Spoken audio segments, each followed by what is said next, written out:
বাপের বাড়িতে এসে 3.5 কেজি ওজনের কাতলা মাছ রান্না করে সবাইকে খাওয়ালাম। গতকালকে বাজার থেকে 3.5 কেজি ওজনের একটা কাতলা মাছ এনেছিলাম। আজকে সেই মাছটাই রান্না করব এই কচি লাউটা দিয়ে।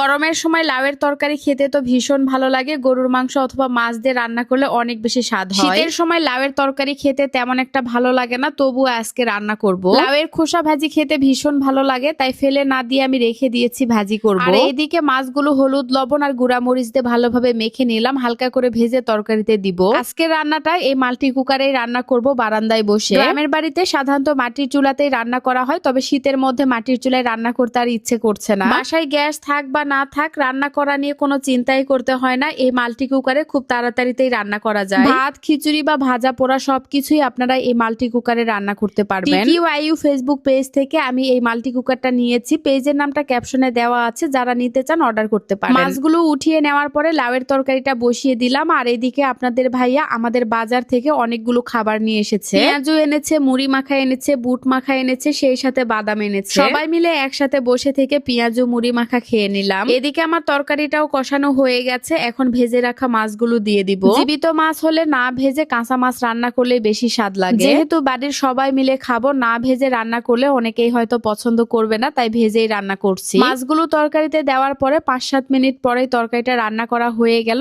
এখন তরকারিটা নামিয়ে নিব। তরকারিটা নামিয়ে নেওয়ার পরে ভাবি উপরে জিরা গুঁড়া ছিটিয়ে দিল। রান্না বান্না করার পরে সবাই মিলে একসাথে রাতের খাওয়া দাওয়া করেছি, তবে সেই ভিডিওটা আর নেওয়া হয়নি। পরের দিন সকালবেলা ঘুম থেকে উঠে আবারও রান্না করতে এসেছি। আজকে রান্নাগুলো মাটির চুলাতেই করব। গ্রামে আসলে মাটির চুলায় রান্না করতেই বেশি ভালো লাগে। মাটির চুলার রান্নার স্বাদ, ঘ্রাণ সবকিছুই আসলে আলাদা। গ্যাসের চুলার রান্নার কথা বলেন কিংবা মাল্টি কুকারের রান্নার কথা বলেন, মাটির চুলার রান্নার স্বাদের মতো আর কখনোই হবে না। যাই হোক, চিংড়ি মাছের তরকারিটা রান্না করা হয়ে গেল, তারপরে তরকারিটা নামিয়ে নিলাম। বাপের বাড়িতে যখন একা একা আসি আমার রান্না বান্না করতে হয় না, তবে আপনাদের ভাইয়ার সাথে আসলে রান্না করে খাওয়াতে হয়। বইয়ের হাতে রান্না ছাড়া নাকি তার চলে না, একবেলা হলেও তাকে রান্না করে খাওয়াতে হয়। গতকাল থেকে তো মাংসই খাওয়া হচ্ছে, তাই একটা ইলিশ মাছ রান্না করে নিলাম আর সাথে চিংড়ি মাছ রান্না করলাম। রান্না বান্না শেষ করে আপনাদের ভাইয়াকে খেতে দিলাম। আর হ্যাঁ, আমাদের বাড়িতে কিন্তু ডাইনিং টেবিল নেই, তাই বিছানার উপরে বসে থেকেই খাওয়া দাওয়া করছে। আমাদের গ্রামের বাড়িগুলোতে যখন আত্মীয় স্বজন আসে, এভাবে বিছানাতে বসেই তাদেরকে খেতে দেওয়া হয়, কারণ সবার বাড়িতে ডাইনিং টেবিল থাকে না। যাই হোক, তারপরে আমরাও চুলার পারে বসে থেকে সবাই মিলে একসাথে খাওয়া দাওয়া করলাম। কোনো মতে খাওয়া দাওয়া শেষ করে বের হয়ে পড়েছি, আজকে বগুড়ায় চলে যাব। বাপের বাড়িতে আসলে তো একদমই যেতে ইচ্ছে করে না, তবুও যেতে হয় নিজের সংসারের টানে। নিজের সংসার ছেড়ে আসলে মেয়েরা কোথাও গিয়ে থাকতে পারে না, সেটা হোক বাপের বাড়ি কিংবা শ্বশুর বাড়ি। আমার তো শ্বশুর বাড়িতে যাওয়াই হয় না। বছরে হয়তো 2-1 বার শ্বশুর বাড়িতে যাই, তাও দিনে গিয়ে দিনে আসি। পাশের গ্রামে আমার বান্ধবীর বাড়ি, রাস্তার পাশেই বাড়িটা, তাই ওকে ফোন দিয়ে বলেছিলাম রাস্তায় বের হওয়ার